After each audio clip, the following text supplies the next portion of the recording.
Eko Supriyatno. Ya, Pak Eko ini sahabat lama di medsos juga udah berteman lama, sering dalam satu topik kita berkomentar-komentar. Artinya sebetulnya interest kita sama. Beberapa kali kita ketemu di darat juga ya. Cuma memang kalau ngopi berdua nih ngobrol membahas sesuatu kita belum pernah waktu belum pernah. dan tempatnya yang Ya, ya. betul. Mudah-mudahan ke depan bisa saya merindukan itu Pak. Mudah-mudahan bisa ngopi bareng. Eh, Siap.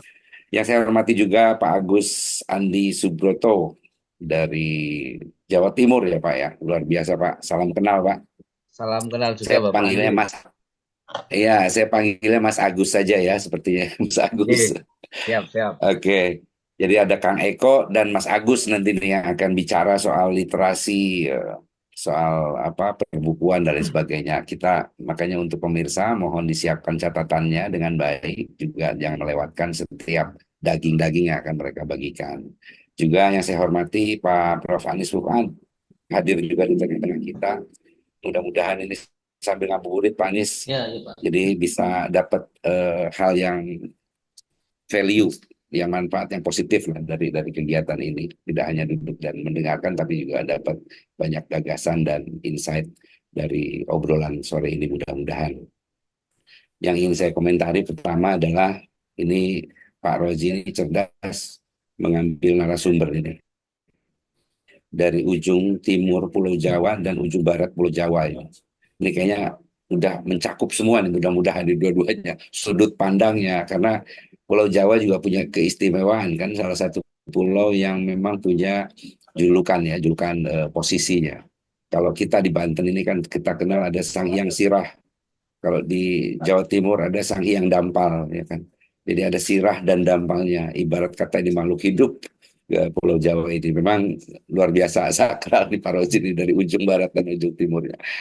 Jadi mudah-mudahan juga kita bisa berharap dapat banyak sekali insight dan gagasan yang terbaik. Kemudian juga yang saya ingin komentari, ingin saya apresiasi itu soal tema nih, pengambilan temanya nih. Ini juga menarik, menggelitik, ada sedikit nakal juga ya, kayak nanyain dosen punya peran dosen dalam literasi sosial, kenapa harus disoal-soal, padahal Pak Rozi dosen itu sudah ada tempatnya di kafe juga sudah ada tempatnya, tapi ya itulah kita coba gali persoalan ini. Dan tiga hal ini, buku, kafe, dan jurnal, kalau saya melihatnya benang merahnya adalah bahwa ini ketiganya ini memiliki satu benang merah, yaitu gagasan, gagasan manusia. Dalam buku seperti kita tahu, cara kita monumenkan gagasan kita, cara kita menyebarluaskan gagasan kita itu lewat buku. Nah di kafe, nah ini kafe kebetulan saya terlibat, setiap hari saya nongkrong di kafe. Setiap hari saya bertemu dengan orang-orang yang berbeda di kafe. Ini menarik. Kafe ini memang kalau bagi saya adalah sumber gagasan ya. Artinya dari pertemuan, dari partisipasi publik yang bisa bertemu di situ di ruang itu. Banyak sekali orang yang nggak kenal kemudian jadi kenal itu di kafe. Orang yang dikenalkan lewat temannya atau ternyata ketemu tidak sengaja di kafe itu, dan ini ternyata menjadi ruang yang sangat apa ya, dinamis, ruang di kafe itu. Karena saya juga salah satu orang yang memiliki keyakinan bahwa tumbuhnya kota yang maju, kemudian juga lahirnya eh, apa gagasan-gagasan untuk pembangunan itu bukan lahir di ruang rapat ber-AC dengan kursi yang empuk, tapi lebih banyak lahir di kafe-kafe, gagasan-gagasan yang brilian dan sebagainya. Nah, soal jurnal, nah ini menyorot soal akademisi juga. Memang eh, jurnal itu juga cara kita merekam atau memonumenkan gagasan-gagasan, tapi dengan kajian ilmiah, hal-hal yang lebih ilmiah. Juga ini cara berkomunikasi antara akademisi seluruh dunia atau menyebarluaskan kepada masyarakat ini juga melalui jurnal. Jadi benang merahnya menariknya ini soal gagasan. Bagaimana gagasan dari ujung Pulau Jawa, Jawa bagian timur dan ujung bagian barat bisa disatukan, bisa memperoleh gagasan-gagasan dari obrolan-obrolan yang singkat ini. Dan saya harap mungkin seperti tadi harapan sama dengan Kang Roji, kegiatan ini tidak hanya cuma sekali, dua kali, tapi kita mungkin bisa. Makanya mungkin namanya jangan terjebak di ngabuburit, kalau ngabuburit harus Ramadan ya. Mungkin jadi bisa kapanpun dan bisa berkolaborasi dengan siapapun. Intinya saya selalu berbahagia, saya selalu bergembira saat ada pertemuan-pertemuan seperti ini, ada pertukaran gagasan, ada hal-hal yang bisa kita bagi kepada masyarakat yang lebih luas, dan kalau bisa rekamannya nanti taruh di YouTube karena jumlah orang yang berhalangan hadir mungkin bisa berkesempatan untuk menyimak. Terima kasih, mungkin itu saja dari saya karena saya lihat juga banyak yang sudah tidak sabar mungkin nih ingin mengikuti diskusi ini. Hatur nuhun semuanya. Saya akan tetap mengikuti, tapi mohon izin kameranya di off karena sambil begitulah. Tapi ini saya selalu pakai ini, jadi terdengar apa yang nanti akan didiskusikan. Terima kasih. Wassalamualaikum warahmatullahi wabarakatuh. Waalaikumsalam warahmatullahi Oh, wabarakatuh. Terima kasih kepada Kang Andi selaku Ketua IKAPI Banten. Ini Ketua pertama IKAPI Banten. Berikutnya, Bapak Ibu yang saya hormati, kita akan masuk kepada sesi diskusi, sesi sharing, ya, yang insya Allah nanti akan kita dengarkan dua narasumber, masing-masing Pak Eko Supriyatno dari Banten, kemudian Pak Agus Andi Subroto, ini dari Pasuruan, Jawa Timur. Saya kira saya tidak perlu memperkenalkan satu persatu para narasumber ini, karena secara sosial atau secara legasi keduanya sudah memiliki rekam jejak yang luar biasa, baik secara akademis ataupun secara ilustrasi yang lainnya. Untuk kesempatan pertama, mohon izin saya ingin memberi kesempatan kepada Pak Eko. Siap. Enggak, selaku tuan rumah untuk menyampaikan Terima kasih. gagasan awal terkait dengan literasi kita pada sore hari ini. Siap. Siap, Waktunya Buya. 10 sampai 15 menit, nggih. Siap. Slide-nya bisa di-share nggak, Oh, Buya? bisa. Siap. Oke. Siap. Siap. Baik, bismillahirrahmanirrahim. Assalamualaikum warahmatullahi wabarakatuh. Waalaikumsalam. Allahu Rabbul Alamin, Allahu Rabbul Izzah, Tabaraka wa Ta'ala, Zala wa Ta'ala. Yang terhormat, Ikatan Penerbit Indonesia, IKAPI Banten, dan tentu saja sosok yang tidak asing lagi, Kakak Andi Suhud Trisna Hadi, ya, tukang ngopi di kafe. Beliau ini orang Labuan, saya sering ketemu ya. Istrinya ternyata orang Labuan. Jadi kalau bicara Labuan, pasti langsung teringat kakak yang satu ini ya. Kita pernah ketemu di acara silaturahmi halal bihalal beberapa tahun lalu, dan sampai sekarang auranya masih terasa kuat. Setahu saya, beliau adalah pendiri Forum Ekonomi Kreatif Banten ya, Fekraf kalau nggak salah. Sekarang saya baru tahu beliau ketua IKAPI Banten, di Facebook Banten News dulu kalau nggak salah. Jadi kalau ada berita penting di Banten pasti beliau sudah tahu duluan. Tentu beserta seluruh jajaran IKAPI Banten, hatur nuhun parantos ngundang diskusi, dan semoga acara ini penuh dengan ide-ide segar dan manfaat. Hari ini kita juga kedatangan narasumber yang luar biasa dari Jawa Timur, Bapak Dr. Agus Andi Subroto. Salam hormat Bapak. Salam hormat. Terima Beliau kasih. bukan hanya seorang penulis, bukan hanya seorang penulis produktif, tapi ternyata Pasuruan. Kalau bicara soal literasi, beliau ini seperti Google berjalan ya. Apapun pertanyaan pasti dijawab oleh beliau. Iya. Hari ini kita sangat beruntung bisa hadir dalam diskusi yang dipandu oleh sosok yang tidak asing lagi. Bapak Ahmad Roji Eroy. Nggak tahu istrinya berapa ya? Katanya banyak istrinya ya. Beliau ini apa ya, selebritis akademis di mana-mana ada ya. Saya baru tahu sekretaris IKAPI Banten juga kan, Guru Bangsa Institut, kalau nggak salah di ICME, di IDRI ya. Jadi kalau di dunia kampus ada frequent flyer, mungkin beliau adalah frequent speaker-nya ya. Jadi mari kita dengar ya kata-kata bijaknya itu ya. Terusus dan spesial yang saya hormati, saya banggakan, Bapak Ibu berapa? 190 peserta ya, webinar. Sudah banyak nih Pak, 190 hadirin sekalian yang saya hormati dan saya banggakan. Baik, 10 menit saya tidak panjang lebar. Diawali satu pantun bersastra sedikit, bilang cakep boleh nggak apa-apa.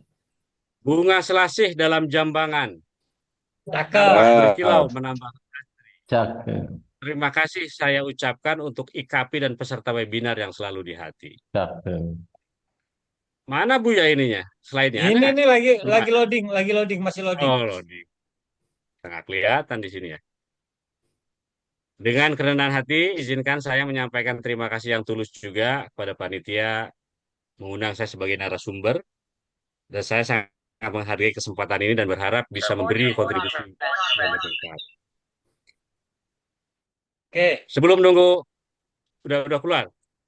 udah kan? Belum, belum ada. Ah, udah tuh. Udah, sip.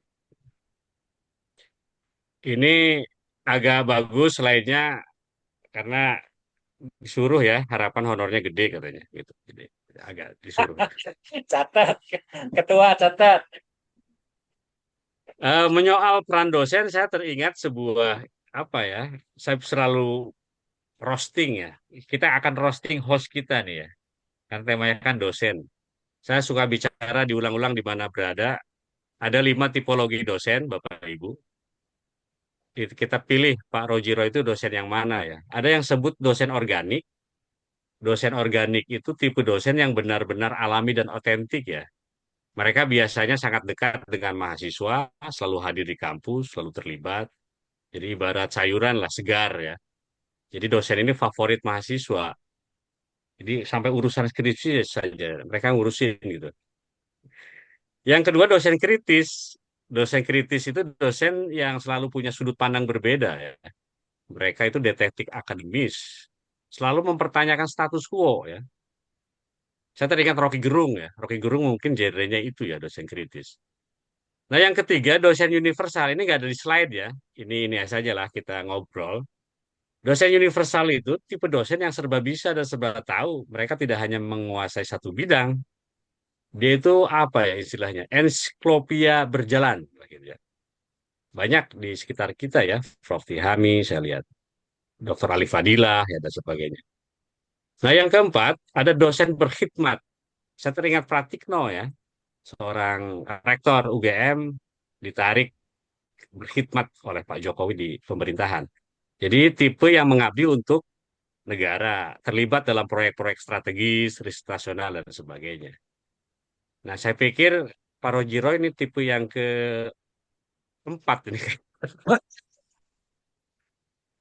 Baik, Bapak Ibu, izin sore ini saya membuat judul namanya itu literasi yang mendidik. Next, Pak Rojiro.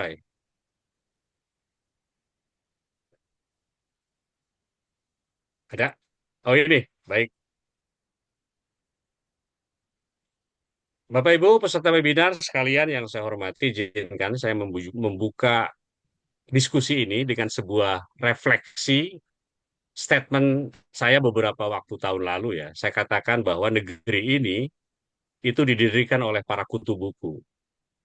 Negeri ini didirikan oleh para kutu buku, saya bilang. Ya, para pendiri bangsa seperti Soekarno, Hatta, Agus Salim, Nasir, banyak lagi orang-orang yang menjadikan buku sebagai senjata. Mereka membaca, menulis, berpikir, melahirkan negara ini yang merdeka. Tapi dalam statement itu saya agak sedikit bertanya, mengapa minat baca literasi kita hari ini justru rendah ya? Padahal warisan para pendiri bangsa itu begitu gemilang. Data-data menempatkan Indonesia di peringkat rendah dalam hal minat baca. Ada sebuah data yang saya masih ingat ya, kalau salah boleh dikoreksi. Dari 53 negara, kita itu ranking ke-52 ya. Kita itu di atas sedikit Botswana ya, negara Afrika termiskin di Afrika yang penduduknya hanya 2 juta. Jadi UNESCO bahkan menyebut bahwa hanya 0,001% anak Indonesia yang mampu menghabiskan satu buku dalam setahun. Jadi kalau ada 1.000 anak ngumpul itu hanya satu ya orang itu membaca buku. Ini bukan sekedar masalah angka, ini tentang masa depan bangsa, bagaimana kita menjawab tantangan zaman, jika literasi kita tertinggal, bagaimana kita bisa bersaing ya di era digital, bagaimana Indonesia emas misalkan, malah cemas ya. Next.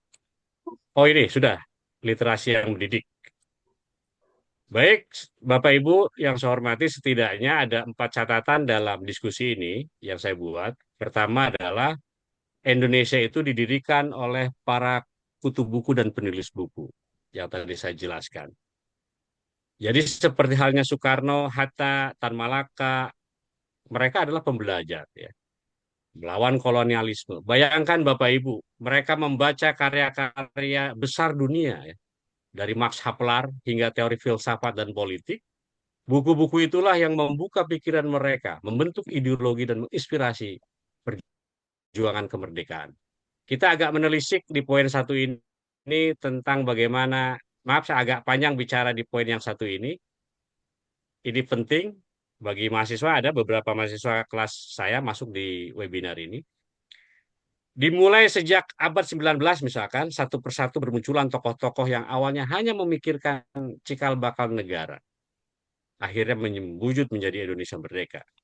Kita tahu misalkan, Bapak Ibu, R.A. Kartini, ya, Abdul Rifai, hingga Raden Mas Tirto Sudiryo. Di pergantian abad ke-19 ke abad 20, berlanjut ke Dr. Wahidin, Dewes Dekker, Agus Salim, Cokro Aminoto, ke generasi Tan Malaka, Bung Karno, Bung Hatta, ke angkatan berikutnya seperti Bung Syahrir, Muhammad Yamin, Amir Safrudin, hingga angkatan muda yang melahirkan peristiwa Rengas Dengklok. Mereka memikirkan dan mencita-citakan Indonesia yang merdeka. Karena menurut saya, setidaknya ada 2 alasan, Bapak Ibu. Pertama adalah faktor pengalaman penjajahan. Bagi generasi mereka, pengalaman konkret sehari-hari yang pedih dan perih, terasa hingga kulit sendiri. Kita tahu Bapak Ibu ada Rodi hingga Romusa ya. Yang kedua, faktor pengetahuan ya. Dari pengalaman konkret itu, mereka mempertajam, memperkaya diri dengan ilmu pengetahuan. Melalui bahan bacaan, mereka mengetahui rekan-rekannya di negara lain, Filipina, Tiongkok, India, Turki, giat-giatnya melawan penjajahan. Jadi lagi tren, lagi musim pada waktu itu. Melalui bahan bacaan pula mereka menyadari bahwa kolonialisme tak dapat diterima ya, oleh akal sehat atau kemanusiaan. Sehingga perlawanan kepada penjajahan adalah keharusan bagi mereka yang tercerahkan. Bayangkan Bapak Ibu, mereka semuanya membaca Max Havelaar ya, novel abad ke-19, karangan Multatuli, yang disebut Pram sebagai buku yang menikam kolonialisme ya. Mereka membaca karya-karya besar berbagai belahan dunia, dari buku-buku biografi negarawan, politikus, filsafat klasik dan sebagainya. Nah, saya katakan bahwa pikiran yang terbuka ya, matanya memandang jauh ke ujung cakrawala, yang kepalanya penuh dengan ide-ide besar yang datang dari berbagai penjuru dunia. Bukan pemimpin yang hanya baca komik dan buku rekening ya, kayak Pak Rojiro ya. Bapak Ibu, teringat bagaimana kacamata Bung Hatta yang disimpan di rumah bekas pengasingan tokoh perjuangan kemerdekaan. Kita tahu itu di Banda Neira ya, di Maluku Tengah. Kacamata itu menjadi ciri khas Bung Hatta, sehingga ia lebih populer dengan panggilan Om Kacamata. Simaklah Bapak Ibu, Fledoy, Indonesia menggugat yang dibacakan oleh Bung Karno di Pengadilan Kolonial, Bandung. Pledoi itu disebut Indonesia Freeze yang dibacakan Bung Hatta di Den Haag. Jadi bukan pledoi dipanggil KPK ya, jadi jauh kelas. Baca juga surat-surat yang dikirim Bung Syahrir dari pengasingan di Digul, atau catatan-catatan Tan Malaka dari berbagai negara kalau berusaha meloloskan diri dari kejaran intel-intel kolonial. Perhatikan juga risalah Kongres Pemuda yang melahirkan Sumpah Pemuda, risalah BPUPK yang membicarakan rancangan besar sebuah negara. Menurut saya, Bapak Ibu, semuanya berisi daftar pustaka yang luar biasa. Kaya dan daftar referensi yang agung ya. Jadi bagaimana itu semua. Jangan dulu berpisah. Oh, masih ya? Next ya? Belum. Jadi Bapak Ibu, kita sudah 80 tahun Indonesia menikmati kemerdekaan, tentu kini sudah beranjak berapa puluh tahun ya. Ketika Ibu Inggit Ganarsih itu nekat menyelundupkan buku-buku ke dalam sel penjara Bung Karno di Banjai. Indonesia memang hampir bebas dari persoalan tuna aksara yang sudah menyusut drastis hanya sekitar ya 4% ya. Kendati demikian mungkin meningkatnya angka melek huruf tidak serta-merta meningkatkannya minat baca. Menurut saya, budaya membaca itu perlu sebuah apa ya gerakan gila ya. Nah, ini persoalan penting, persoalan genting. Jadi kenapa saya bicara itu? Sudahkah kita membayar hutang kita kepada para kutu buku itu? Itu pertanyaannya. Baik Bapak Ibu, dalam catatan saya yang kedua adalah nasib buku dari dulu sampai sekarang selalu apes. Nasib buku dari dulu sampai sekarang itu selalu sial, selalu naas. Sejak dulu nasib buku seolah terpinggirkan. Buku-buku diselundupkan ke penjara Bung Karno oleh Inggit Ganarsih karena dianggap berbahaya oleh penjajah. Sekarang buku justru terpinggirkan oleh gempuran media sosial, TikTok, konten digital, dan sebagainya. Nasib buku memang terlihat apes jika dilihat dari perspektif sejarah hingga kondisi saat ini dari masa penjajahan hingga digital.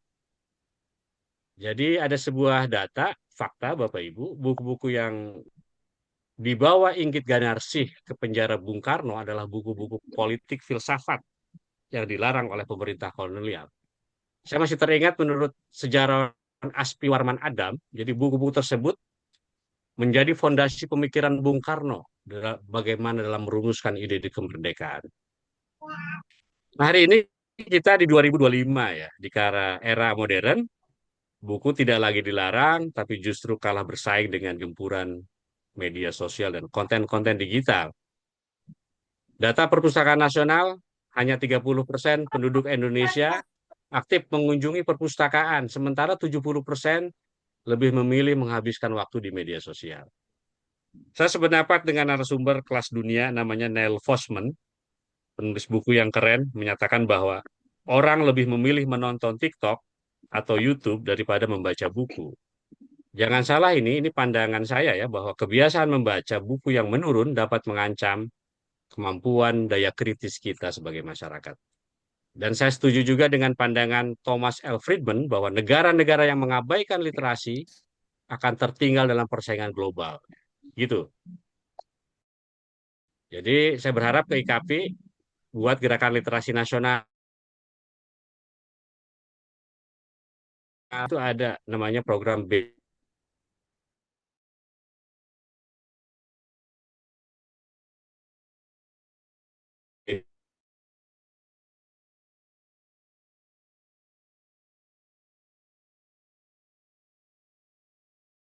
Di bulan kedua ini bahwa nasib buku itu memang terlihat apes, sial, dan naas, namun dengan upaya kolektif dari pemerintah, masyarakat, dan dunia pendidikan, saya pikir bisa mengubah nasib itu. Yang ketiga, tipologi masyarakat Indonesia itu malas baca tapi cerewet di media sosial. Ada ironi memang yang sangat menyedihkan. Kita malas membaca, tapi sangat cerewet di media sosial. Kita lebih suka berdebat di Facebook, menyebar hoax, padahal para pendiri bangsa kita tadi mengajarkan bahwa ilmu pengetahuan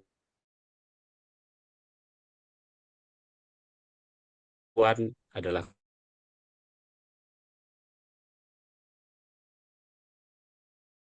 media sosial. Dagang online ya senang, influencer makin kaya.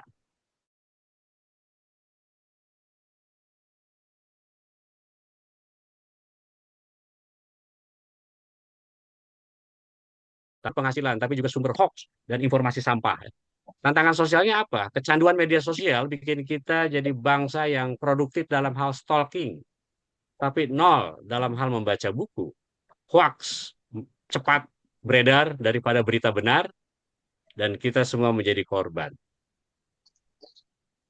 Baik, Bapak Ibu yang saya hormati, lanjut ke poin yang keempat. Poin yang keempat itu adalah perpustakaan yang membodohkan. Ya, Bapak Ibu, kalau kita lihat di kantor-kantor, perpustakaan itu biasanya tempat apa ya? Ya, yang nggak kepake, kalau dipakai dengan dipakai lagi dibongkar itu. Perpustakaan itu biasanya di pinggir. Saya marah anak sekolah, anak saya, perpustakaannya di tempat pembuangan sampah, bau busuk dan belatung gitu kan. Jadi memang perpustakaan itu seharusnya menjadi jantung peradaban ya, tempat di mana ilmu pengetahuan itu mengalir deras ya.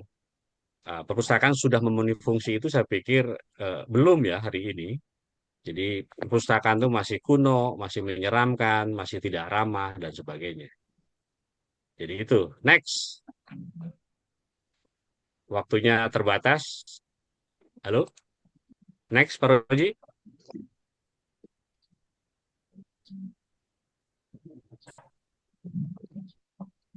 Next. Halo? Halo?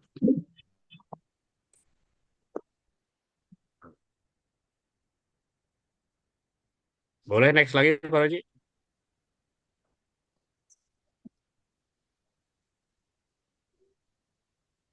Boleh next lagi? Diperquick lah. Next. Bukan yang ini ya, saya pikir ya. Ada slide yang terbaru ini yang awal ini. Ada slide yang terbaru, Pak Roji. Baik, Bapak Ibu.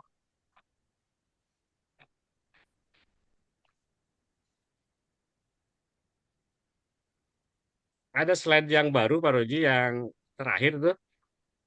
Saya hanya 5 slide kalau nggak salah ya.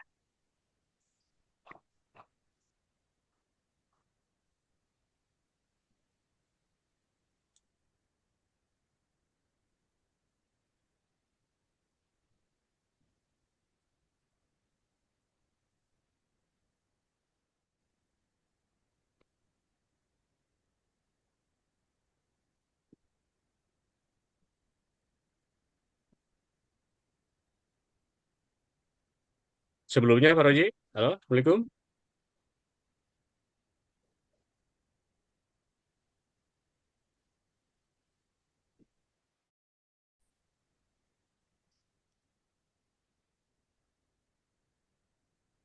Halo, Assalamualaikum. Ada slide sebelumnya ada.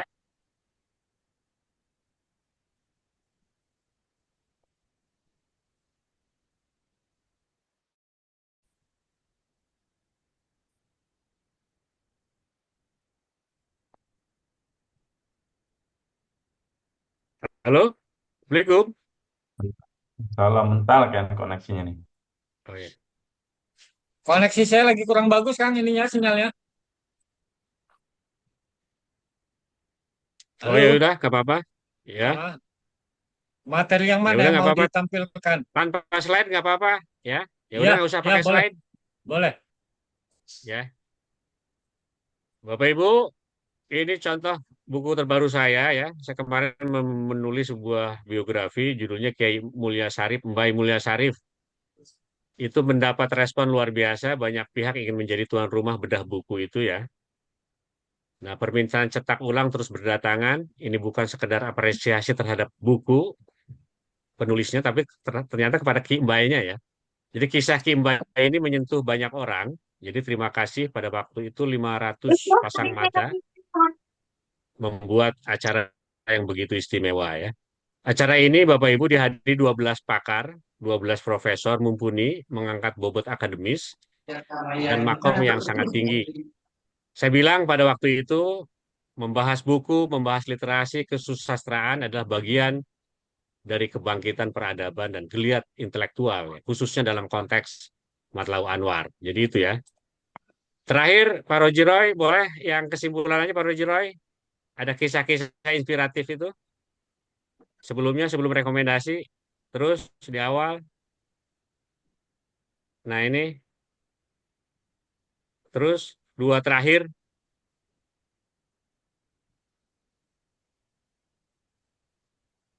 sudah paradigma, nah, paradigma literasi,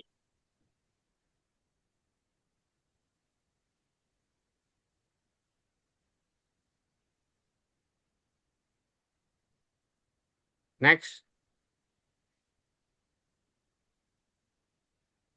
next, next. Ini persoalan penting, Bapak Ibu. Ini perkara genting. Bagaimana menyiapkan masa depan negeri ini jika tingkat literasi kita begitu rendah. Jangan salah, ada seorang atlet di ujung kulon memutuskan menggendong buku-buku untuk diantar kepada masyarakat yang ingin membaca. Ia naik gunung, turun gunung, berjalan kaki dengan buku-buku yang dimasukkan ke dalam noken demi menjawab kebutuhan masyarakat yang kesulitan mengakses bacaan. Di lereng Gunung Pulau Sare Pandeglang, seorang pedagang tahu menggunakan gerobaknya untuk mengantarkan buku-buku kepada warga kampung yang membutuhkan. Di lereng Gunung Asupan Pandeglang, seorang bapak berkeliling dengan ojek siap menginjamkan buku kepada siapa saja yang berkenan membaca. Next. Belum ada lagi satu lagi. Di Cegok Rancecet, ada sekelompok pemuda gigih mengantarkan buku-buku melalui perahu ke pulau-pulau yang jauh dari buku. Di Labuan, ada supir angkot yang dengan semangat serupa gigih mengkampanyekan pentingnya membaca tanpa dibayar. Bahkan meski keluar uang yang membeli buku dan ongkos ini, mereka dengan keras kepala mengantarkan buku-buku itu kepada siapapun yang mau membacanya. Next. Negara tidak boleh diam, saatnya berbarengan bergerak, bukan besok, lusa, apalagi tahun depan. Tapi sekarang, sebab menyiapkan generasi yang mencintai ilmu pengetahuan itu adalah tugas besar bersama ya sekarang. Izin saya baca pantun terakhir, ini buat Kang Andi Suhud. Boleh bilang cakep. Anak rusa belajar berjalan. Berjalan gontai hingga ke tepian. Ngabuburit ikapi antusias banyak yang ikutan. Tinggal bagaimana buat buku yang banyak di kemudian. Demikian, kurang lebihnya mohon maaf. Terima kasih. Pak Roji Roy, panitia, mohon izin. Saya itu ada tugas suci ini dari kampus ya. Ada pesantren kilat. Biasa ada bupati, katanya ada gubernur, ada ketua DPRD. Jadi saya dikasih tugas untuk ngajak ngobrol ya. Terima kasih banyak. Saya mungkin agak keluar dari diskusi ya. Tapi syukur-syukur nanti saya langsung ini, tapi tetap kita dengar lah. Terima Ya. kasih banyak atas perhatian, pengertiannya. Semoga diskusi ini tetap lancar tanpa kehadiran saya yang sederhana. Terima kasih. Adana Allah ila siratal mustaqim. Assalamualaikum warahmatullahi wabarakatuh. Waalaikumsalam warahmatullahi wabarakatuh. Waalaikumsalam warahmatullahi wabarakatuh. Baik, terima kasih. Sebelumnya aku mengucapkan kepada Kang Eko yang sudah memantik acara diskusi pada sore hari ini. Saya kira style dan gaya dari Kang Eko ini memang seperti itu, ya, kritis dan sedikit nakal dengan statement-statementnya. Tapi mudah-mudahan itu menjadi bagian dari karakter yang yang bisa kita pelajari atau yang bisa kita teladani. Baik, Bapak Ibu yang saya hormati, para peserta webinar atau ngabuburit. Sesi kedua adalah kita akan dengarkan paparan narasumber kedua dari Bapak Agus Andi Subroto atau biasa kita panggil dengan Pak Agus dari Pasuruan, Jawa Timur. Beliau adalah, sekilas saya perkenalkan, beliau adalah salah satu dosen tetap di ITB Yadika Pasuruan dan sekaligus juga menjadi kepala atau ketua program studi manajemen di ITB Yadika Pasuruan, menjadi pengurus di AFEPSI Provinsi Jawa Timur, dan menjadi pengurus juga di beberapa organisasi-organisasi kemasyarakatan lainnya yang ada di Jawa Timur. Saat ini kita hadirkan beliau pada kesempatan sore hari ini untuk bersemai dengan kita, untuk mendiskusikan atau membincangkan atau bahkan juga mempertentangkan isu-isu tentang literasi. Monggo Pak Agus dimulai, waktu dan tempat kami persilahkan. Ya, terima kasih Pak Rosi. Saya diberi waktu kurang lebih 10 menit ya Pak Rosi. 10 sampai 15 menit boleh lah. Oke, oke. Terima kasih. Yang saya hormati Bapak Andi Suhut, Ketua IKP Banten, kemudian pembicara yang luar biasa barusan, yaitu Bapak Eko Supriyanto. Yang tak lupa saya apresiasi luar biasa ini moderatornya ya, istilahnya Pak Rosi. Selain sebagai sekretaris IKP Banten, beliau adalah boleh dalam tanda kutip pimpinan saya di AFEPSI Nasional. Nah, beberapa hari yang lalu beliau japri saya untuk ya menjadi teman atau sharing materi tentang judul topik buku, kemudian kafe, terus kemudian jurnal dengan poin utamanya, point of view-nya itu peran dosen itu untuk kemudian di hal-hal yang bersifat literasi sosial. Nah, saya kira pada sore kali ini sebelum saya nanti minta bantuan di-share-kan materinya, saya setidaknya ingin fokus untuk menyampaikan sisi menariknya, candunya memahat huruf. Artinya merangkai sebuah kata yang kemudian disusun dan hati kita terlibat. Selanjutnya kalimat itu bisa kita taruh di dalam sebuah paragraf yang terstruktur, lalu kemudian kita share di media sosial kita, atau bahkan kemudian bahatan-bahatan huruf kita itu setidaknya ketika dibaca di media sosial ada yang kemudian izin untuk di forward share ulang di media-media online yang mereka miliki. Sore ini sebagai pengantar saya melengkapi apa yang kemudian sudah disampaikan oleh Pak Eko Supriyanto tadi ya terkait dengan ya. Karena ini saya membuktikan dulu di tentori atau dilatih oleh senior saya, Gus, awakmu iku ojo seneng nulis, nulis iku candu, ngungkuli ngerokok, mosok sih aku. Nah, statement senior saya itu boleh jadi saya rasakan betul. Dan kebetulan saja dulu tuh saya berangkatnya dari praktis dan dari dosen. Jadi boleh kata ya dulu tidak mengerti bahwa dosen itu terkait pekerjaannya Tridharma itu base on-nya itu adalah menulis. Oke, itu sebagai sebuah awalan dan ya sedikit mungkin minta bantuan Pak Rosi ya untuk nge-share materi saya.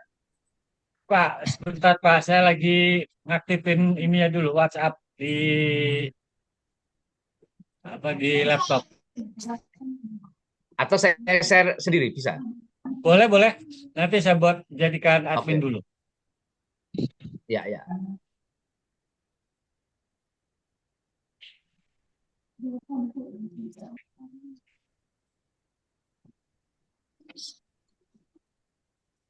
Orang aku tipis acak-acakan dari tai doang. Oke, Kang, sudah bisa. Ih.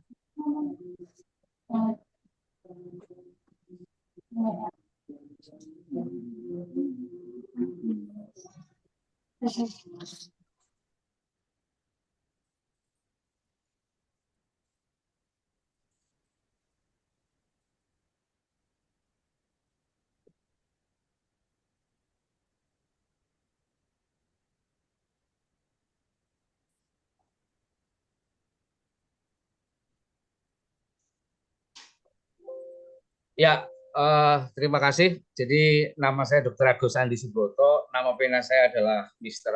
As. Di acara Ngabuburit Nasional sore ini kita bertemu ya.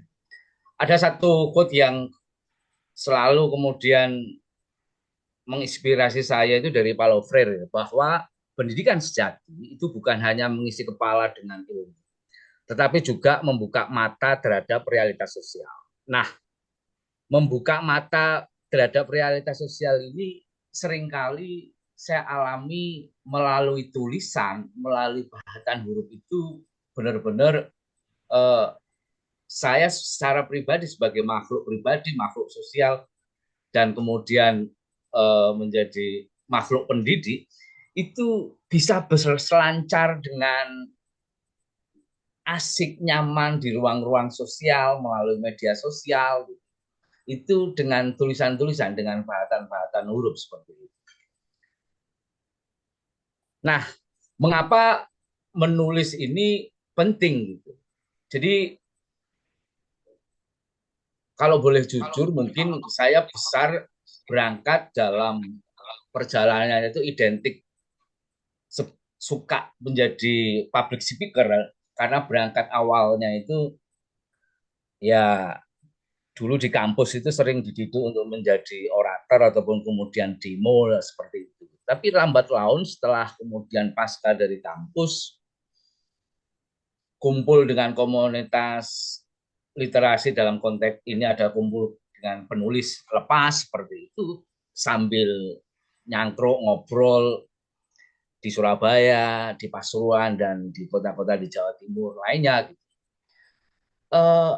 Akhirnya kegiatan memahat huruf sambil guyon matur parikeno, merangkai, mengelaborasi dari hasil obrolan diskusi itu menjadi kenikmatan tersendiri. Jadi menulis ini meningkatkan kemampuan berpikir kritis yang saya alami secara langsung saat kemudian boleh jadi kegiatan secara verbal, berbicara secara lisan itu dalam tanda kutip bergeser nikmatnya ketika kemudian saya duduk manis mengamati fenomena sosial, lalu kemudian jari jemari saya kemudian bergerak di layar ponsel. Bapak-bapak dan ibu-ibu sekalian, harus saya akui saya tidak pernah ataupun jarang kemudian menulis di layar laptop, tapi seringnya di layar HP. Sampai kemudian ketika kemudian nulis di layar laptop itu malah agak kesusahan.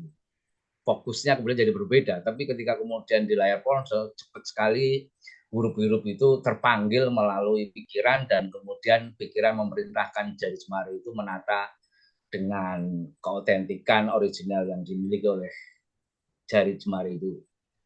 Kemudian menulis juga sebagai media ekspresi ya, dan kreativitas. Artinya sering kemudian saya melatih merangkai 31 frase gitu, ada topi, ada HP, kemudian ada ballpoint. Bagaimana 3 kata ini kemudian saya rangkai menjadi satu isi atau satu paragraf yang kemudian memantik respon daripada pembaca, mengekspresikan kreativitas untuk menata atau mengkaitkan berbagai macam frase di dalam satu tulisan itu benar-benar manfaat yang saya rasakan gitu. Kemudian mendokumentasikan gagasan dan ilmu pengetahuan. Ini pasti jelas kaitannya dengan tugas saya sebagai dosen melaksanakan tridharma ini. Bagaimanapun saya harus mendokumentasikan kegiatan pendidikan, penelitian, dan bisa jadi pengabdian gitu, dalam sebuah artikel, dalam sebuah proposal penelitian seperti itu. Kemudian yang tak kalah menariknya, ternyata menulis ini mampu untuk membangun personal branding dan profesionalisme, dan itu saya rasakan benar. Ya, setidaknya mungkin saya ada di daerah, di kampus di daerah, tapi sering diajak ke kota-kota besar dalam rangka ya kemudian sharing soal keterampilan jari jemari ini kemudian menghasilkan sebuah tulisan seperti itu. Kemudian selanjutnya, mengapa menulis itu penting? Ini bisa menyebarkan pengaruh dan inspirasi. Setidaknya ketika kemudian saya menjadi pendidik, harapan saya visi dari konten tulisan yang saya pahat ini kemudian tidak hanya sampai di mahasiswa saya di ITB ya di Pasuruan, bisa jadi harapannya bisa beyond ataupun kemudian melampaui hadir di pikiran para mahasiswa, bahkan kemudian di Jawa Timur, bahkan kemudian di Indonesia seperti itu.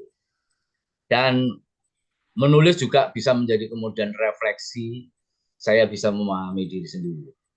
Nah, wadah di mana kemudian saya meng-share hasil tulisan saya memang sering kemudian diminta oleh media-media online, salah satunya dulu hampir 3 tahun lebih atau 4 tahun itu ada ribuan judul artikel itu ada di Jatim Update.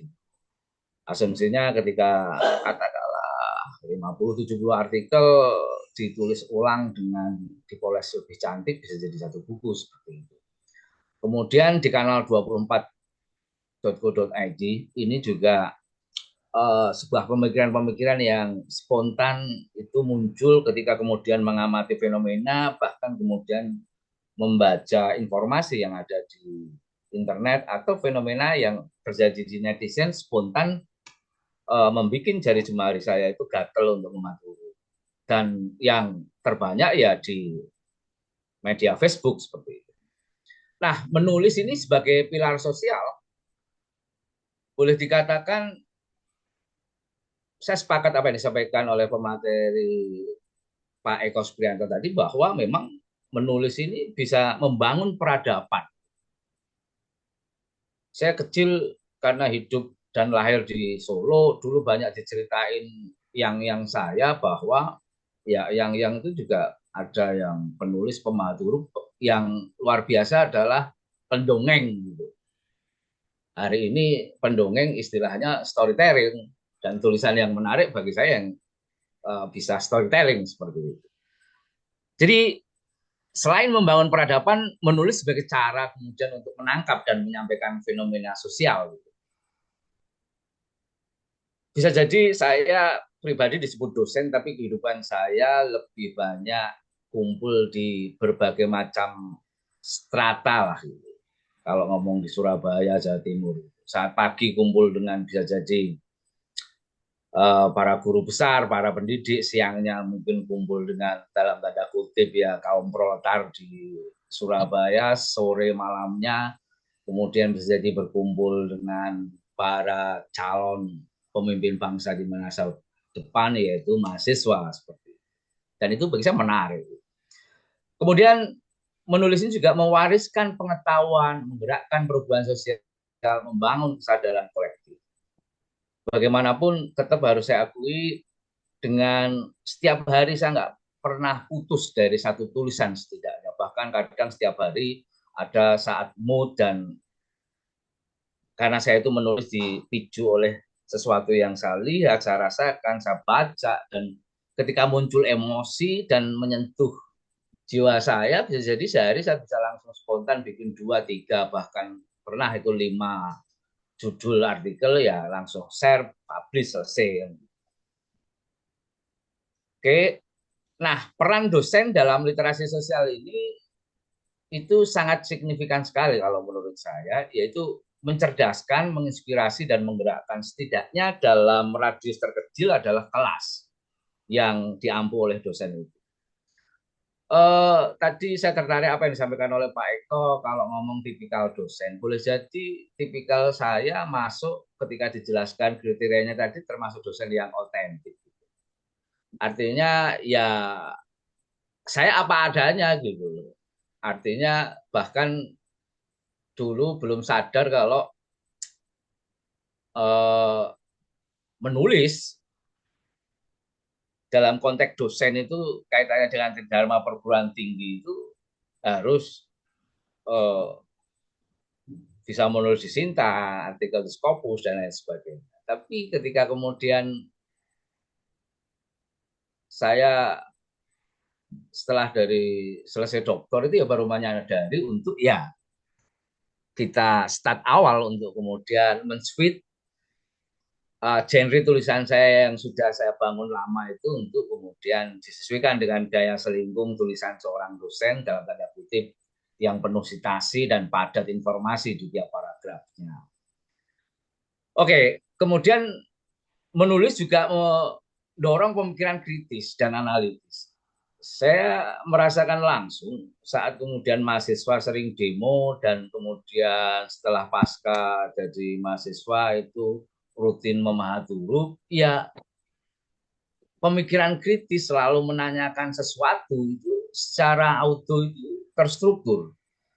Dulu saya nggak membayangkan apakah ini faktor karena menulis. Menurut mentor saya ternyata itu faktor karena menulis yang nggak mau lakukan terus-menerus begitu.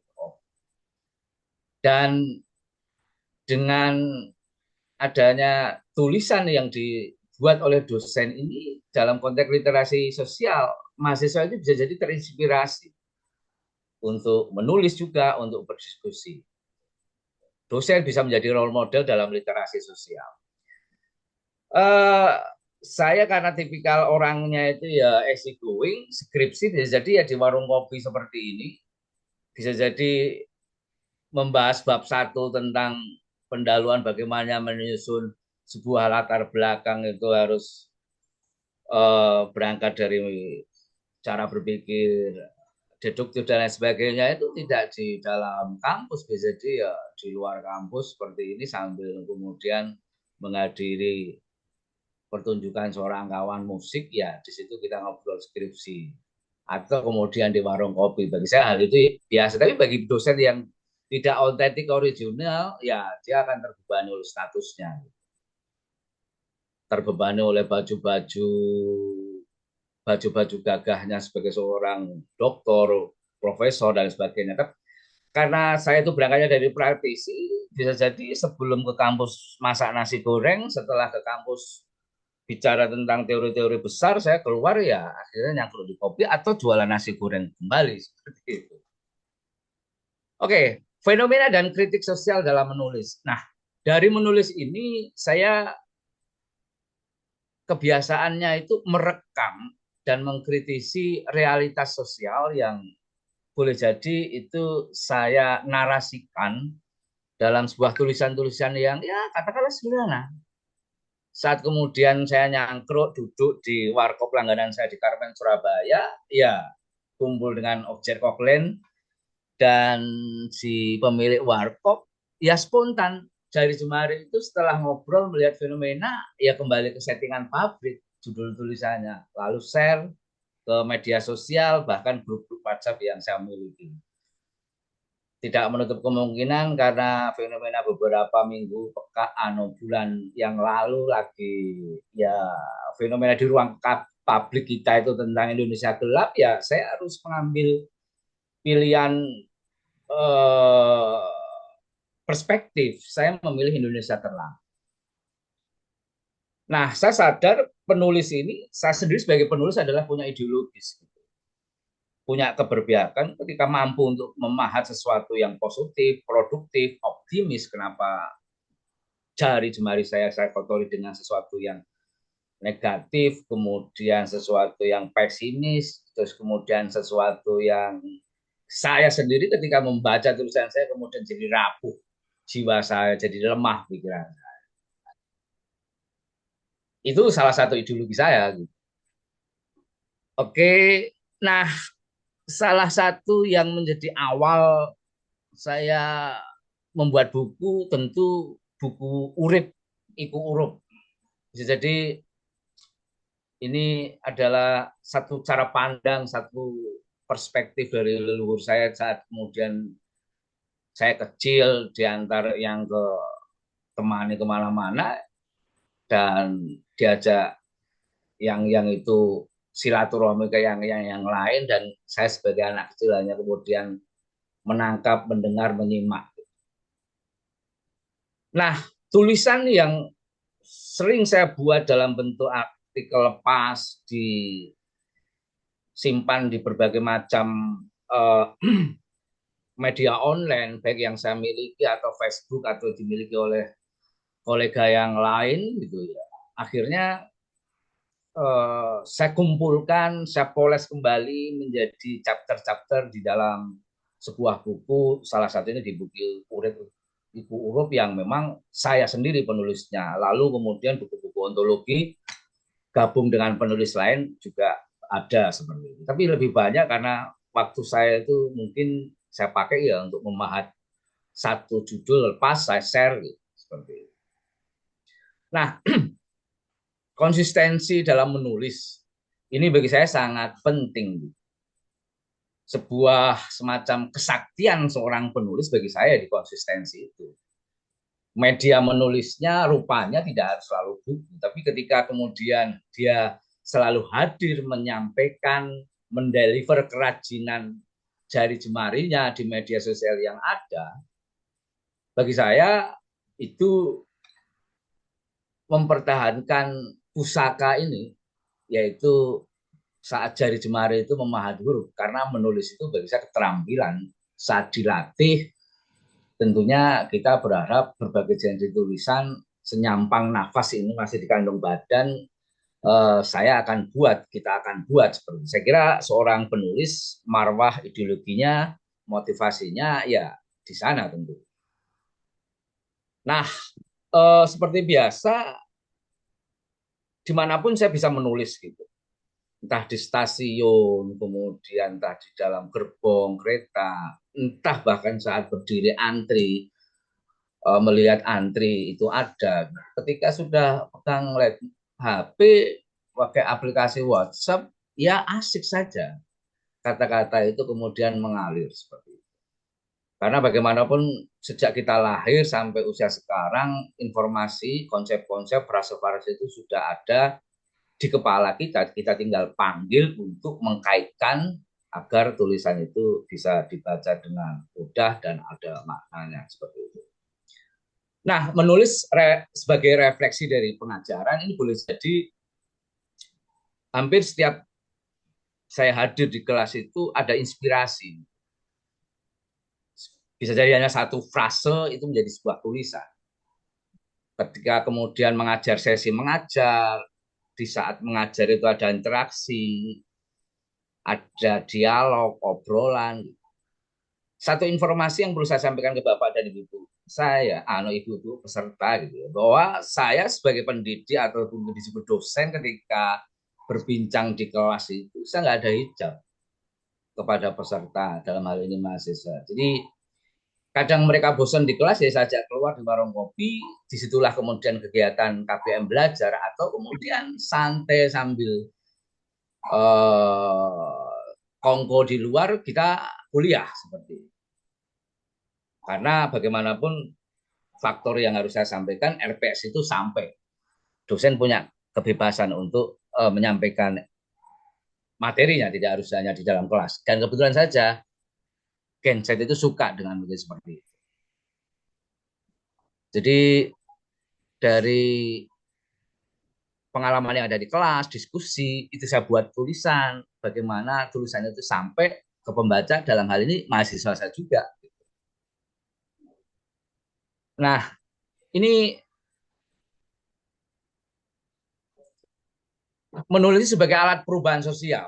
Saya sepakat gitu, bahwa menulis ini bisa dikatakan ketika si penulis memiliki sebuah arah ataupun visi, bahkan si penulis ini telah memiliki sebuah sudut pandang tulisan-tulisan yang seperti apa, goalnya untuk apa, dan dia akan mendesain, mendrive sebuah komunitas di ruang publik seperti apa. Itu bagi saya keren penulis-penulis yang seperti itu. Artinya saya sendiri karena mungkin faktor dari menulis yang sangat lama, ketika si penulis membaca satu paragraf atau satu kalimat pun sudah refleks bahwa si penulis ini kayaknya punya visi, kayaknya ini ya sekedar easy going saja, itu spontan dalam apa yang saya amati, karena itu juga terkait dengan apa yang saya lakukan. Menulis dapat mengedukasi, membentuk opini publik, dan membangun kesadaran sosial. Ini pasti. Jadi tidak jarang selain kegiatan sharing informasi tentang kegiatan literasi memahami huruf, seperti pada sore ini, di tempat-tempat lain juga sering saya lakukan seperti itu.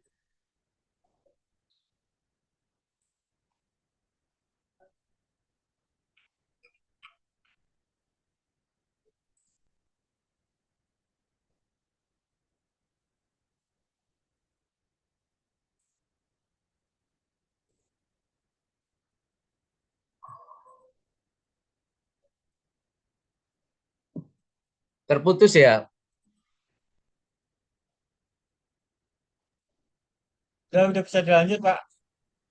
Oke, ya. eh Dosen sebagai penggerak literasi, mungkin satu slide lagi ya. Alat transportasi yang saya pakai untuk kemudian menggerakkan literasi sosial setidaknya di ruang publik terdekat di mana saya hidup dan berada di situ adalah yaitu SBMA atau Sukses Bersama Mr. Aas. Jadi mencerdaskan dan menginspirasi masyarakat, dalam hal ini mahasiswa, menanamkan kesadaran sosial dalam masyarakat, ya dalam hal ini bisa jadi mahasiswa, para anak bangsa tersebut gitu. Kemudian menghubungkan akademis dengan masyarakat, ya itu jadi dengan kegiatan tridharma saya. Nah, karena saya itu sering terbiasa buka lapak lah, bahasa Jawa Timurannya itu. Kalau dulu mungkin buka lapak nasi goreng, buka lapak makanan kecil. Hari ini karena saya intent di dunia pendidik, ya bagaimana membuat lapak untuk membuat pekerjaan saya itu juga lebih produktif. Salah satunya dengan mendirikan SBMA ini. Terus saya kira mungkin itu saja Pak Rosi. Terima kasih. Mungkin kalau ada kata yang kurang berkenan, saya mohon maaf. Bila itu hidayah, wassalamualaikum warahmatullahi wabarakatuh. Salam.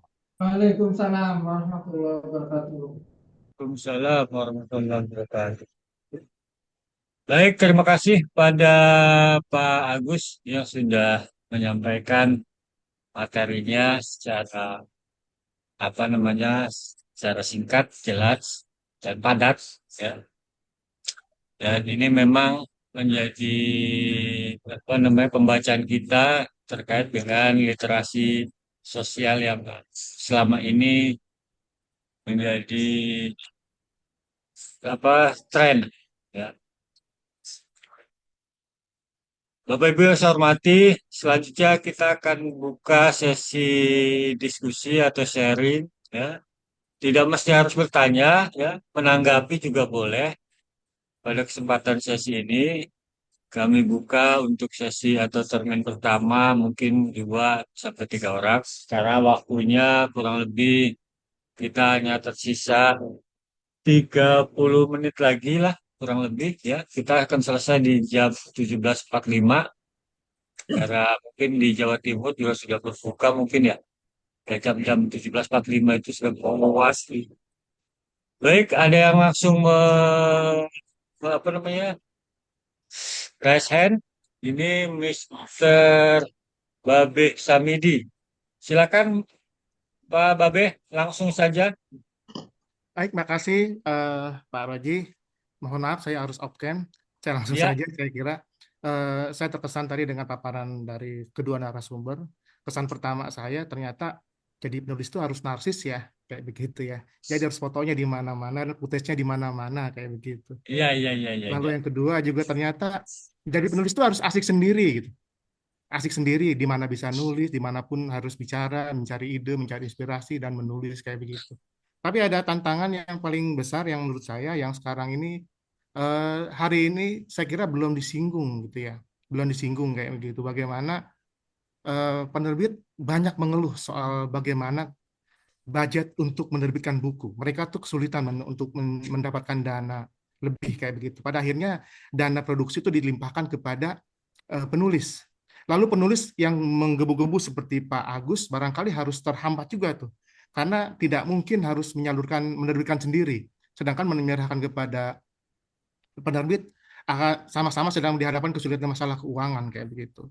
Jadi zaman ini ketika kita masuk di era yang namanya era postmodernis kayak begitu, kita dihadapkan kepada teknologi yang tidak terbendung. Bahwa nostalgia seperti buku-buku yang tadi dipaparkan oleh Pak Eko di zaman-zaman Bung Hatta dan kawan-kawan kayak begitu sekarang sudah kita harus lupakan. Karena kita sudah masuk ke zaman postmodernis di mana semuanya harus serba digital. Ketika kata digital ini masuk ke wilayah kita, kotak kita, maka tantangan literasi kita pun harus berubah. Strategi untuk membuat orang terbuka untuk membaca buku, melihat buku itu sudah harus berubah. Jadi kita harus lupakan bagaimana apa namanya mengeksplor demikian rupa buku-buku klasik kayak begitu. Tadi saya salut sekali kalau kayak Pak Eko tuh sampai sekedar buku biografi, mohon maaf sekedar buku biografi tapi dibedah oleh 12 profesor. Ini luar biasa saya kira. Itu cuma ada di Banten peristiwa ini kayak gitu. Saya nggak tahu apakah ini sudah menjawab tantangan di era digital seperti ini. Assalamualaikum warahmatullahi wabarakatuh. Waalaikumsalam warahmatullahi wabarakatuh. Mangga yang lain silakan yang ingin berkomentar atau ingin sharing ya atau bertanya-tanya. Ini pembicaranya kita sengaja hadirkan dari jauh-jauh ya.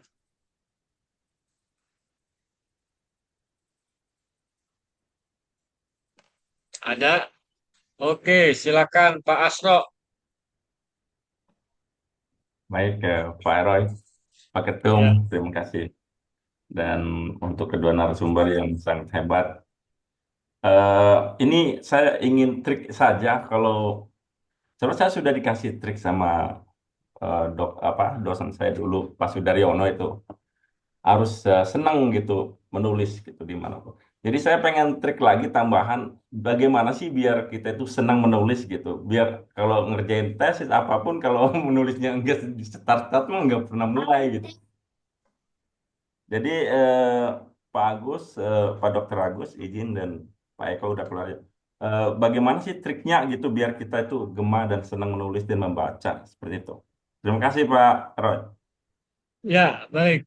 Terima kasih Pak Asro. Ini jauh-jauh juga nih pesertanya dari Dubai nyangkut ikut webinar kita sore hari ini. Kayaknya kalau di Dubai ini masih sekitar jam 2 atau jam 1 siang nih Pak ya. Baik, Tiga Pak. udah setengah 3. Oh iya, iya, iya. Baik, langsung saja mungkin kami persilakan pada Pak Agus untuk menanggapi dari Pak Asro tentang bagaimana trik supaya senang menulis. Ya, ini kadang-kadang memang mental senang menulis ini juga tidak semua orang punya ini Pak. Ya, labil ya. Kadang semangat, kadang malas, kadang semangat, kadang malas. Nah, silakan, mangga Pak Agus ditanggapi atau sekaligus memberikan triknya. Nanti kita lanjut kepada pernyataan Pak Babe tadi. Mangga Ya, Pak Agus. nggih, matur nuwun Pak Rosi. Yang pertama terima kasih atas insight-nya dari Bapak Samidin ya. Kemudian yang kedua, eh, pertanyaan yang disampaikan oleh Bapak Asro terkait dengan spirit dan motivasi. Kalau boleh jujur Pak Asro sama Pak Asro ya, kenapa hari ini endurance saya untuk kemudian memahami huruf itu nggak berhenti gitu. Itu kalau saya coba flash ke belakang ketika awal jadi dosen itu disuruh ikut training AA sama Pekerti kalau nggak salah. Kebetulan saja salah satu profesornya di situ itu ya ngendiko lah kalau bahasa Jawanya itu menyampaikan satu frase yang boleh jadi karena saya duduk di depan dengar benar dan kata-kata yang disampaikan oleh profesor itu mungkin dari hati dan saya nyampainya juga menerimanya dari hati. Saya kalau nggak salah masih ingat. Jadi dosen kalau Anda tidak bisa menulis, mending pulang ke kampung ngarit. Ngarit itu cari rumput untuk kambing sama sapi. Lah saya itu kan orang desa. Kata-kata ngarit itu semacam oh, kebetulan saya menerimanya juga positif. Di sebelah saya itu saya statement langsung spontan di teknologi ya, mulai sesuk sampai 1 tahun 365 hari yang jenenge Broto atau saya Agus Andi Subroto nggak akan pernah itu absen, setiap hari pasti nulis dan itu akan saya share, saya declare itu di media sosial saya, mau saya dianggap apa gaya dan lain sebagainya bukan urusan. Singkat kata saat itu saya nggak pernah punya tradisi menulis, Pak Asro. Nulis itu ya saya baca sekarang itu ketawa ngekek. Nulis cuma satu paragraf atau 3 kalimat, SPOK-nya juga nggak ada dan sebagainya. Tapi nggak tahu ya, kadang kita tuh harus men-challenge diri kita sendiri dan kita harus declare gitu. Bisa jadi mungkin itu juga terinspirasi bangsa-bangsa besar, peradaban-peradaban besar dahulu itu para pemimpinnya tuh declare. Saya hidup untuk mencapai ini. Ya bisa jadi tulisan ini sebagai sarana saya untuk kemudian berbakti kepada negeri ini. Versi saya, Pak Asto. Dan kalaupun hari ini kemudian ternyata jadi dosen itu harus banyak menulis ilmiah dan harus publish di Sinta Scopus karena dulu saya nggak mengenal itu, saya harus sweet gitu. Nah, bisa jadi mungkin cara mengajar Mr. Asli memang harus ditantang gitu. Karena suka ditantang gitu. Atau bisa jadi malah dibully, dilecehkan, itu saya suka. Hanya dengan diam dan kita buktikan hasil. Sejarah hidup saya banyak dibangun oleh dalam tanda kutip bisa jadi ada yang nggak percaya atau pembulian, itu kemudian seperti itu. Dalam konteks menulis tadi ya pemicu awalnya seperti itu. Pemicu yang bisa jadi menarik lagi dan pertama kadang dikasih like atau dikomentari gitu, ternyata bikin suka Pak Asro gitu. Tapi yang saya rasakan sendiri, ketika ada laporan dari mahasiswa ke saya, Pak, saya sekarang juga menulis, terinspirasi dari tulisan-tulisan Bapak Aas. Oh, itu Pak Asro, saya nyangkruk di kopi, di warkop itu, kemudian jadi ditantang, dipaksa untuk jadi 3 artikel, itu oke, bisa. Saya kira dari saya, pengalaman langsung saya seperti itu, Pak Asro. Saya kira mungkin itu, Pak Rosi. Terima kasih. Oke. Kalau untuk yang tadi terkait dengan budget penerbit atau budget penulis, Ya, ada yang ditanggapi kan? sedikit Pak Rosi menanggapi apa yang disampaikan oleh Bapak Samidi tadi. Jujur, karena bikin buku dulu tuh biaya sendiri tuh biayanya besar dan banyak. Dan rata-rata, ini kalau boleh jujur dalam bahasa, buku itu diminta, kawan nggak mau bayar, Pak Rosi. Dan mindset di kita itu, ya apa ya Pak Rosi? Buku itu bukan dibeli, tapi dikasih gitu. Lah tapi awakmu gak ngerti, aku nggak 100 eksemplar itu regane hampir 10 juta ya. Jadi 10 juta ya apa aku. Tapi fakta di lingkungan itu, makanya saya kadang bikin buku untuk malas-malas juga. Lebih baik saya tulis artikel terus gitu ya. Saya share di media sosial, saya nggak ada ini. Tapi kalau mau kebutuhan itu jadi buku ya tinggal saya kompilasi beberapa judul, poles jadi buku. Saya membenarkan apa yang disampaikan apa Bapak Samidi tadi, biaya besar. Belum lagi kemudian kalau nanti kenain pajak itu juga. Nah, ini mungkin insight dari Bapak Andi Sud sebagai ketua IKP ini saya bisa begini dapatkan. Jujur saya, ya aku gaya buku tolong judul itu duit itu piro Gus. Itu ya apa gak ono duit lah nanti. Ya ada jaluk kabeh lho. Kirimin kabeh aja angkrik aku. Duitnya nggak beli dan ya apa bilang gitu ya teman-teman juga Pak Rosi. Ya seperti itu. Terima kasih Pak Rosi. Ya, ya memang betul bagus. Jadi kadang-kadang kita itu kalau menerbitkan buku, ya temen itu bukannya beli malah minta gitu kan. Atau kalau kita nawarkan untuk dibeli, udah sih diminta aja. Nah, selalu begitu. Iya. Jadi itu dilemanya kan.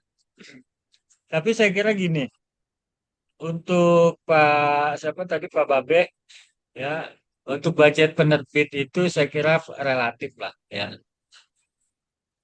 Untuk biaya penerbitan sebuah buku itu relatif tergantung masing-masing penerbitnya itu sendiri. Mereka punya dapur sendiri, punya harga sendiri, ya. Itu tinggal dikembalikan kepada penulis, mau milih yang murah atau yang mahal dan sebagainya.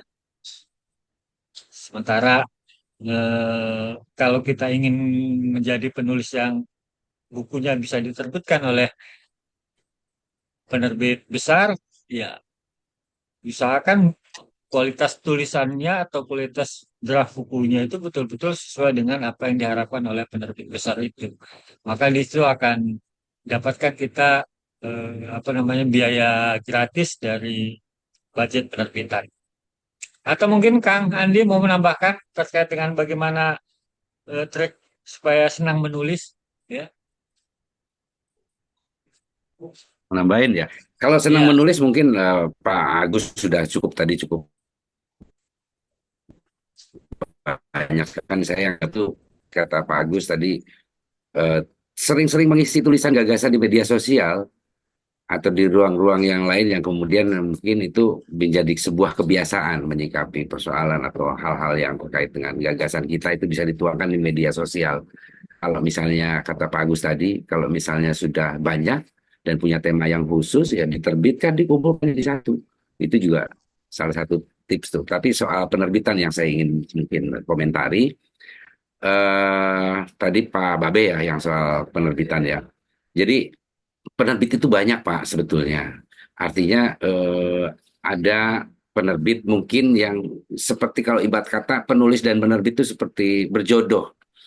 Mungkin kalau pas ketemunya jodoh itu penerbit dengan senang hati sebetulnya memodali untuk menerbitkan buku itu. Tapi kalau memang tidak berjodoh ya itu tadi memang akhirnya persoalan biaya menjadi yang utama. Tapi pada dasarnya Pak penerbit itu seharusnya butuh Pak naskah itu.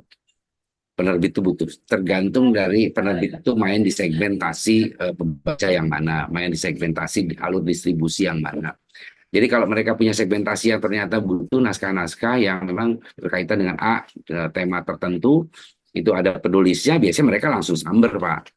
Jadi rasanya tidak benar lah kalau penerbitan, mungkin belum berjodoh saja, Pak, kalau bahasa saya. Karena memang penerbitan ini termasuk bisnis yang low return, slow return itu. Jadi lambat sekali, Pak. Dari mulai ada proses produksi, proses distribusi, proses promosi itu panjang, tidak seperti barang yang lain.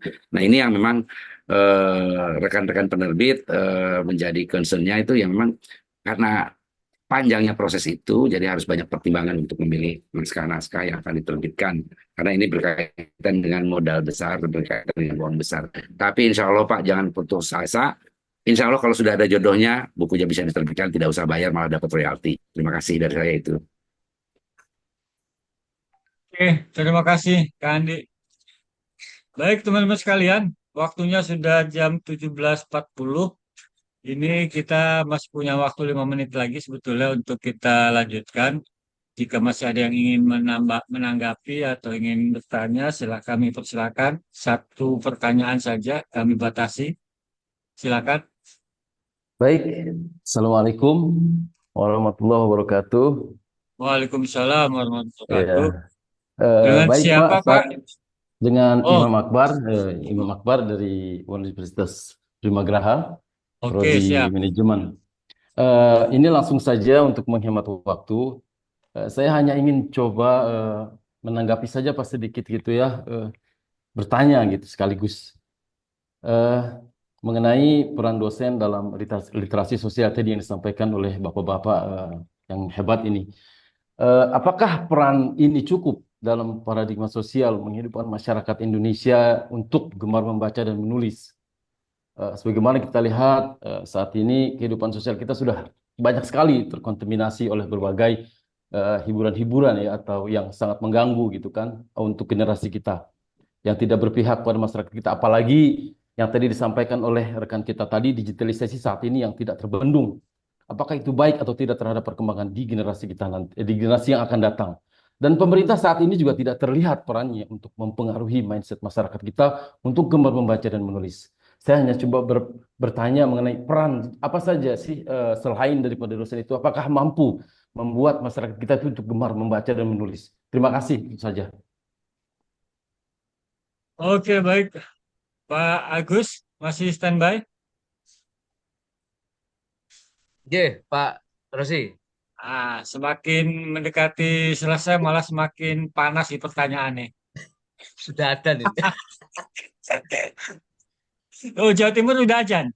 Ya, ya.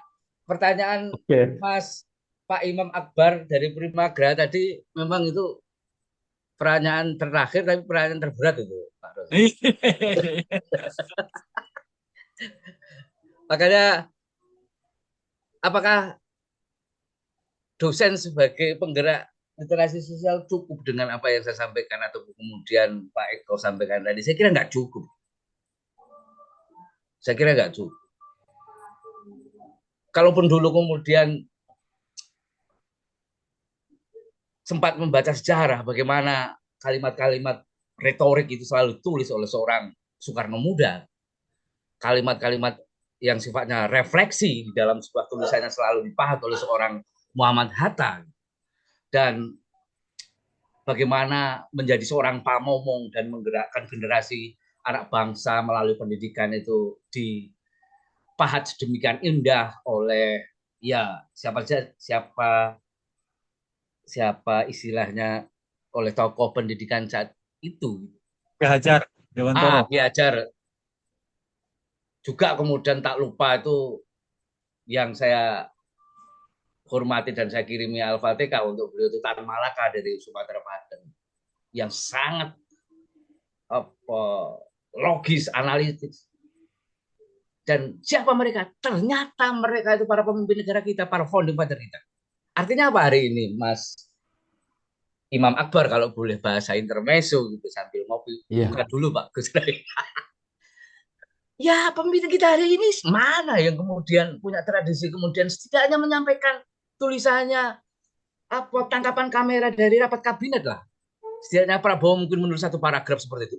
Itu ketika dilakukan oleh Prabowo, katakanlah gitu, tidak apa itu sebagai presiden kemudian menariskan satu paragraf bahwa saya lagi kecewa dengan menteri saya, tapi ditulis gitu. Dan itu di-share di ruang publik. Wah, saya kira mungkin ya apa kriteria dipisah untuk pembacaan kita itu naik, tidak nomor 52 tapi bisa jadi naik lah, setidaknya nomor 40 atau 30. Saya percaya itu karena bagaimanapun terjadi kok. Para founding father kita itu ternyata mereka pemaham hidup yang sangat luar biasa, pembaca juga sangat rakus gitu. Nah, setidaknya kalau mungkin hari ini presiden nggak bisa, menteri juga agak susah karena sudah sibuk ngurusi korupsi yang luar biasa, dan hari ini nggak tahu liga berapa yang menang ini, kementerian mana. Ya, bisa jadi saya sadar diri ya, saya memaksa diri saya aja gitu. Ya, bagaimanapun saya masih punya SK jadi dosen tetap di Yadika Pasuruan. Tapi kalaupun itu saya taruh ya nggak masalah. Kemudian saya bergeser berganti menjadi penjual nasi goreng atau kemudian AAS. Makanya saya jarang nulis itu saya kasih dosen gitu. Tapi ketika itu perintah dari kampus untuk publik di web kampus ya saya tulisi ketua dewan redaksi di Yadika Pasuruan. Tapi kalau enggak ya cukup AAS saja. Dari apa yang saya capture di dalam kampus, saya capture di dunia perpolitikan atau di dunia ruang publik, saya turunkan, saya elaborasi menjadi ya, bahasa sederhana. Yang sangat sederhana, kalau sederhana saya sederhanakan aja di hadapan saya. Sampai kemudian anak SD juga bisa baca. Dan ilmu itu saya dapatkan ya dari Ahmad Tohari, yang saya kagumi termasuk Umar Khayyam. Terima kasih, saya kira itu Mas Imam Akbar, atas kemampuan saya bisa menjawab. Saya kira masih kurang gitu. Baik, terima kasih. Semoga tidak memuaskan Mas Imam Akbar. Nanti kita bisa diskusi di kelas ya. Soal beginian ini bisa kita selesaikan inilah sambil ngopi-ngopi ya. Baik, Bapak Ibu sekalian yang saya hormati dan para narasumber, waktunya sudah 17.47.